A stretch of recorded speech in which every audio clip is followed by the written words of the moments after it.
You are listening to episode 4 of the EU Startups podcast. Today, I'm talking to Frédéric Mazzella, the founder and chairman of BlaBlaCar, which is the world's leading long-distance carpooling platform.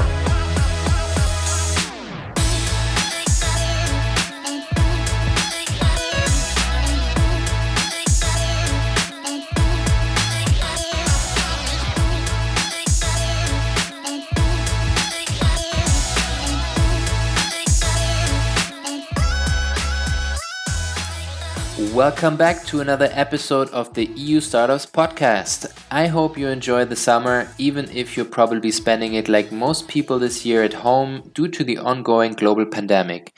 The impact of COVID-19 on travel and work is also something I'll be discussing with today's guest. But before we jump into the phone interview, please let me take a short moment to thank our sponsor. The EU Startups podcast is powered by ShareWorks by Morgan Stanley. Combining cutting-edge technology with outstanding client service, ShareWorks by Morgan Stanley provides solutions designed for the unique needs of startups. ShareWorks by Morgan Stanley simplifies the complexities of equity plan management, helps you engage with your employees, and provides your business with the tools it needs to comply with local and regulatory requirements. As an integrated platform, everything from HRIS integration to audit-ready financial reporting works together seamlessly for improved accuracy, collaboration, and decision-making. For more information, visit shareworks.com or check out the link in our show notes to schedule a free demo. But now, without further ado, let's jump right into the interview. Today I'm excited to have Frédéric Mazzella on the show. Frédéric is the founder and chairman of BlaBlaCar, which is the world's largest long-distance carpooling community with about 90 million people globally. In total, BlaBlaCar raised about 390 million euros in funding and today is one of the few European scale-ups that reached unicorn status. But even more exciting than financial success, BlaBlaCar was able to achieve a massive social and environmental impact and continues to do so. Frédéric, welcome to the podcast and thank you very much for taking the time. Thank you very much. Hello. Hello. So maybe let's start at the very beginning of BlaBlaCar. How did it all start? What made you start BlaBlaCar and what were like the biggest challenges in the first 1 or 2 years? Well, so it started with the idea of carpooling during Christmas time to bring me back home to Vendée, which is about 500 kilometers drive from Paris in France. Mm-hmm. And so I immediately thought a marketplace for carpooling was something that would exist in the future. But the main challenge right after was to convince people around me that this was not just a crazy idea. Mm-hmm. When you've set yourself such a mission and you build the first brick, you often feel lonely. And you have to overcome that and make sure you've got a pretty stable financial situation, actually, for at least 2 or 3 years to start your mission and get peace of mind so that you don't stop just because you're running out of gas. Mm-hmm. And then I began to develop a product. I was lucky I could code myself a bit, and I could start the first version. And then you start to develop a product that I started to develop a product that would work for me as a carpooler. Mm-hmm. And then I convinced people around me. I found new colleagues and co-founders who had complementary skills. But it takes a few years to actually start and then convince people around you. Mm-hmm. Okay, and I assume that the initial business model was not the one that you eventually ended up with, right? So how did the business model of BlaBlaCar change over time? We've got a strong principle at BlaBlaCar today, which says fail, learn, succeed. And the least we can say is that we applied it to find the right business model. We tried 6 different business models, wow. SaaS, B2B, monthly fees, tentative of advertising, premium connection services, even specific carpooling platforms, and finally the transactional model that we've got today, where actually a driver publishes his seats and then passengers can book it, and then we just simply take a cut on this booking. Mm-hmm. So we chose the transactional model over, let's say, the advertising model, for example, because we need and want to preserve our members' data by all means. So, what we say is that if you don't pay for the product, you are the product. So we chose the transactional model because in this case, you simply pay for the product. you're using and nothing more. And this is very healthy, I think, in terms of business model. Mm-hmm. Okay, and BlaBlaCar, if I saw it correctly, is now already available in about 17 languages and in many different countries. Did you experience any unexpected or unusual differences in user and market behavior from country to country, or did the users behave pretty much the same everywhere? Well, no, it's clearly not the same everywhere. Each country is different. Something unexpected we had to face, and that finally became a business opportunity for us, is that in Russia a few years ago, when we launched, bus operators started to create BlaBlaCar accounts to distribute their seats. Mm-hmm. And back then we wanted to prevent it from happening because our product wasn't made for that, and we didn't comply with the professional driver law requirements. Mm-hmm. However, given the strong willingness of bus operators to do so, we decided to tackle the issue, and this gave birth to our digital marketplace for bus operators. So originally in Russia, and now in many other countries. And this is what we are building today as well. Mm-hmm. Okay, and when you think about entering new markets in the past and in the future, are you working with local teams on the ground in those countries, or is the whole team headquartered in France, in Paris? So we've done a mix of all this. Until 2017, our objective was to become the world's leading community of carpooling. So we went from 1 to 22 countries in 5 years. Wow. And we can say today that each country has its own reasons for success, but it's difficult to know how a totally new product will be adopted until you really try to enter the country. So we chose countries which had attributes we believed would make carpooling work, like the size and the spreading of the population in the country, the price of transport in general, and the cost of motoring in particular. That include the price of gas, the price of tolls, and the price of insurances, the price of parkings, etc. We also looked at mobile usage, and if we look at some large countries, what we can say is that in countries like Russia or Brazil, we experienced a quick adoption and a tremendous growth, like 3-digit growth for years. In Brazil, there's no train network, and all long-distance travels happen on the road. Then in countries like India or Mexico, the adoption was slower than expected. The culture on the internet or mobile usage was probably not ready enough. So we decided to temporarily cut our marketing investments. But with time, we now see a double-digit growth in India and Mexico. And the future of BlaBlaCar will probably greatly include these countries. Also, so we're a tech company, and so what we aim at is centralizing all the tech and product layers. But in our key markets, we also need a local expertise. So we have teams on the ground to build partnerships, to manage government relations, and adapt our marketing strategy. We now have a quite significant geographic footprint, and our goal is to clearly become the go-to place for shared mobility. This is the reason why we expand our offer beyond long-distance carpooling, with also commuting, carpooling, buses, and more recently, maybe you've seen the electric scooters, thanks to a partnership we have with Voi. Okay, so you already mentioned it there at the end. So you're not only expanding into other countries, but also in other ways of transportation. And a while ago, you also extended your business by launching Blablabus. How is that going so far? And do you consider extending this kind of offering in the future to even something like BlaBlaPlane? The BlaBlaPlane maybe not for now. But no, we're building a multimodal travel app so that BlaBlaCar becomes even more attractive for passengers, as they don't need to visit multiple services to find multiple travel options. So yes, we are now offering buses alongside carpooling because the two modes complete one another actually. Buses allow us to offer trips on high fill-up rates roads at low prices for people who usually plan their trips well in advance. And carpooling offers us a unique granular network at low price, and that connects all destinations, even those poorly served by other means of transport. And all this even works at the last minute, actually. So that's the beauty and the magic of carpooling. So a possible next step for us would be to offer the possibility to also book a train ticket on BlaBlaCar. However, not planes at this stage, but who knows? We would not operate trains, actually, of course, just like we don't operate buses. We simply work with bus operators. However, we would work with train operators to help them sell their available seats because, as you know, BlaBlaCar's DNA is to be a marketplace and not an operator. So how is Blablabus going so far for BlaBlaCar? Well, in less than a year, we succeeded in offering buses for most of our community across the globe.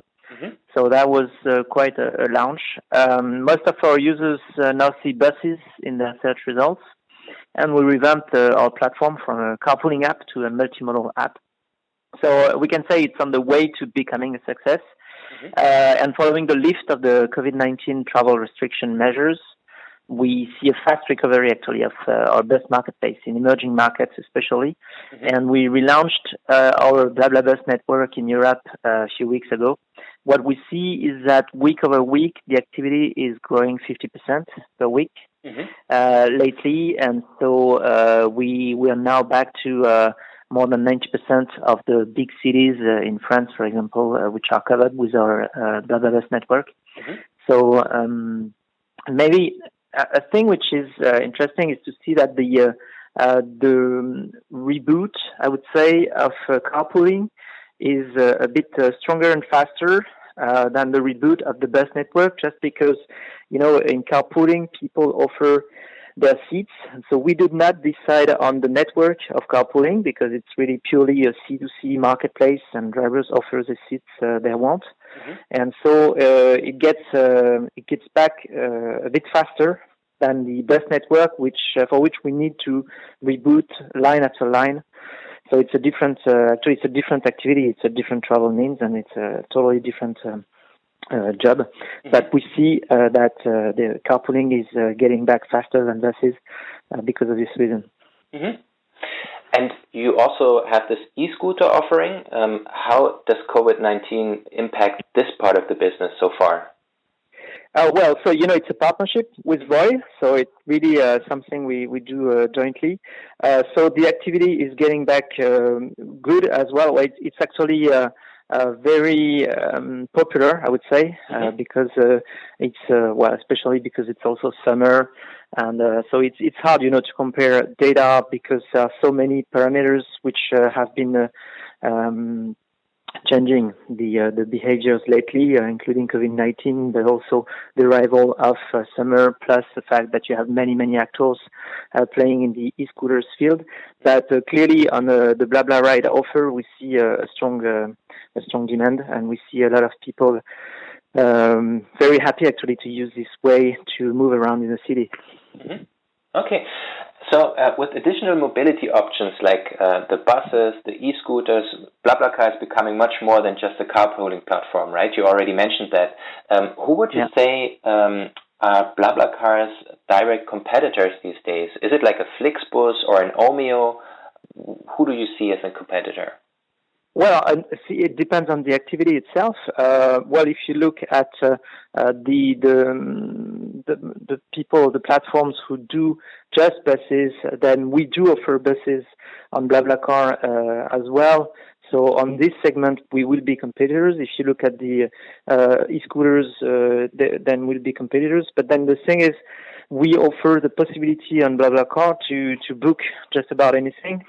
So it's a different approach to be a go-to marketplace where you can book your travels than to be, let's say, simply a bus network or to be a comparator, purely a comparator, and not a platform on which you can book. So yes, we're in the travel space, so there are many competitors you can name. But actually, if you ask me the question, I think we're unique. Okay, that's a good spot to be. Yeah. So BlaBlaCar is one of France's biggest tech startup success stories, period. But I assume you also made a few mistakes along the way. So what were some of your biggest mistakes, you would say, in your entrepreneurial journey, and what did you learn from them? Well, so I've done many mistakes, but hopefully they didn't result in total failures. Well, I believe because we were able to act on them when we identified them, and we did not insist or keep doing them. That's the thing. Actually, that's a lesson I would say. Failure is often the result of a repeated mistake, but if you act on it, you can avoid failure after a mistake. So among some mistakes, I'd say. It's better if you choose the right name, the right brand for your company as soon as possible, and if possible, right at the beginning, because changing your name along the way is very costly, and lots of people hesitate to do that. We had to change, from covoiturage.fr to BlaBlaCar in France, and from other names to BlaBlaCar in other countries as well.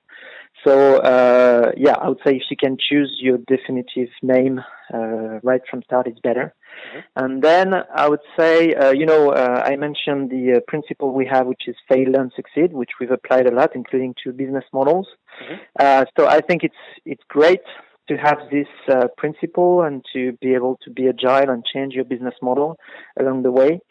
However, I would not advise to try several business models at the same time, including in several countries, because this is actually very, very hard to handle, both with your community and internally, because when you have several ways of offering your service and having people pay for it, it creates confusion. So it's good to try several business models, but you should try to isolate them as much as possible to not create too much confusion. Okay, makes sense. You led BlaBlaCar from a small startup team to becoming a scale-up with about 700 team members. How did your leadership approach change over time, and how do you make sure to keep a good company culture alive even during fast growth? Well, I'd say in terms of leadership, I think of two things which are important. I think whether your team has 10, 100, or possibly 1,000 people. The first thing is you should try to convey your vision in the most articulated and rational way, because your dream needs to be fully described if you want the team to live the dream with you.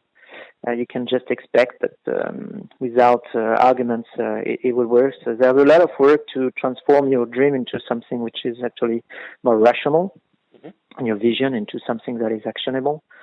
And the second thing I would say is you have to make sure you communicate genuinely all the time about what you know and what you don't know. It's important to admit mistakes and to create trust and to show you're simply trying to do your best to make things happen. And so, I also think this works all the time. It does not depend on the size of the team, I think. I hope. Okay. And then also one thing on the culture, to ensure the culture stays right when your startup enters in a hyper-growth phase. Good thing is to articulate what makes all of you happy to work together, and to articulate all this together, meaning bottom up and not top down. In 2012, we crowdsourced a set of 10 principles that framed our mindset on interactions and guide us through every strategic decision we made.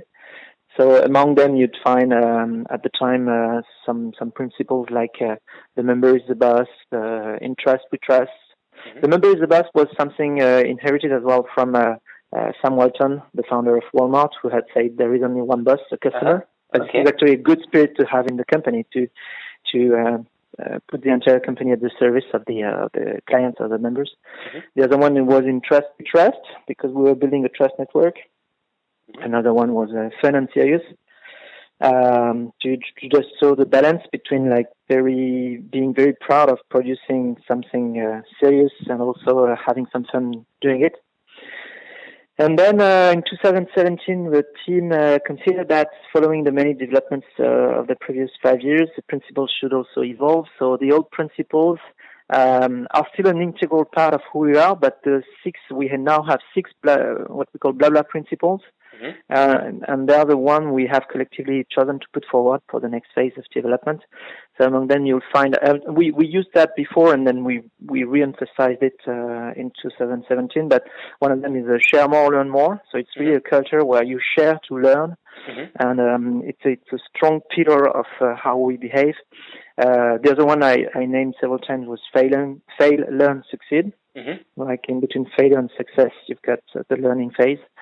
Another one is be lean, go far, which means that, if you're careful and you spend your resources right, you will go further than if you spend too much on things which don't work.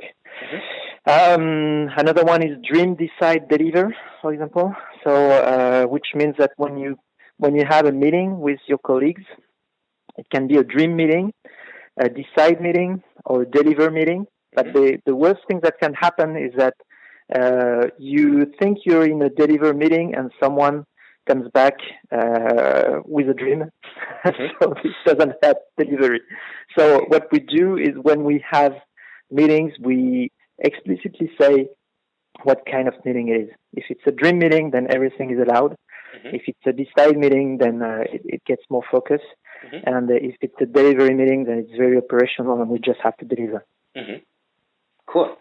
And those BlaBla principles, they sound super awesome, but how much incorporated is it really in the company, do you think? Like, do most BlaBlaCar employees really know those principles on top of their head? And is this maybe even something you kind of hire and fire for? Or is it just like, I don't know, something that everyone aligns a little bit on, but it doesn't play a big role in the day-to-day business? No, it does. It is embedded in the culture, actually. Like, for example, if I take the share more, learn more principle, every 2 weeks, we've got what we call a Blabla talk, and one team shares what they've done in the past weeks or months and what they will do in the coming months. With the entire company. So it can be about marketing, it can be about tech, it can be about finance, it can be about recruiting, it can be anything.